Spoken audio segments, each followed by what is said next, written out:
എൻ്റെ പേര് മുഹമ്മദ് ഉനൈസ്. ഞാൻ അയാദി ക്ലൗഡ് യൂണിവേഴ്സിറ്റി മാർക്കറ്റിംഗ് ഡയറക്ടറാണ്.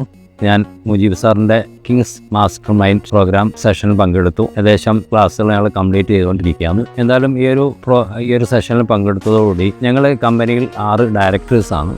ഞങ്ങളുടെ ഒരു ടോട്ടൽ ലെവൽ ഒരേ ഫോക്കസ്ഡ് ആക്കാൻ എല്ലാവർക്കും കഴിഞ്ഞു. കാരണം നേരത്തെ പല രീതിയിൽ ചിന്തിച്ചു, അത് പ്രത്യേകിച്ച് ഒരു തീരുമാനം എടുക്കാനൊക്കെ വളരെയധികം സമയം എടുത്തിരുന്ന ആ ഒരു സാഹചര്യം ഇന്ന് ഒരൊറ്റ ടോട്ടൽ ലെവലിലേക്ക് ഞങ്ങളെല്ലാവരെയും എത്തിക്കാൻ ഈ ഒരു സെഷനോട് കഴിഞ്ഞു എന്നുള്ളതാണ് ഇതിൻ്റെ ഏറ്റവും വലിയൊരു പ്രത്യേകത. കാരണം ഇപ്പം ഞങ്ങളുടെ തീരുമാനങ്ങൾ വളരെ ഇൻസ്റ്റൻ്റ് ആയിട്ട് എടുക്കാൻ കഴിയുന്നു എന്നുള്ളതാണ് ഇതിൻ്റെ ഏറ്റവും വലിയൊരു ഗുണമായിട്ട് എനിക്കിവിടെ പറയാനുള്ളത്. അതുപോലെ തന്നെ ഞങ്ങളുടെ തൊട്ട് താഴെയുള്ള ലെയർ ടീം, ആ ടീമിലേക്കും വളരെ ഭംഗിയായിട്ട് ഈ ഒരു ചിന്താഗതി നമുക്ക് അവർ കൊടുക്കാനും അവരെ ഈ ഒരു വേവിലേക്ക് എത്തിക്കാനും നമുക്ക് കഴിഞ്ഞു എന്നുള്ളതാണ് മറ്റൊരു പ്രത്യേകത. അതേപോലെ തന്നെ എനിക്ക് പറയാനുള്ളത്, ആർക്കും ഏതൊരാൾക്കും അവരുടെ ബിസിനസ് നെക്സ്റ്റ് ലെവലിലേക്ക് സ്കാലപ്പ് ചെയ്യാൻ എന്തുകൊണ്ടും കിങ്സ് മാസ്റ്റർ മൈൻഡ് സെലക്ട് ചെയ്യാം എന്നാണ് എനിക്കിവിടെ വ്യക്തമാക്കാനുള്ളത്. Okay, thank you.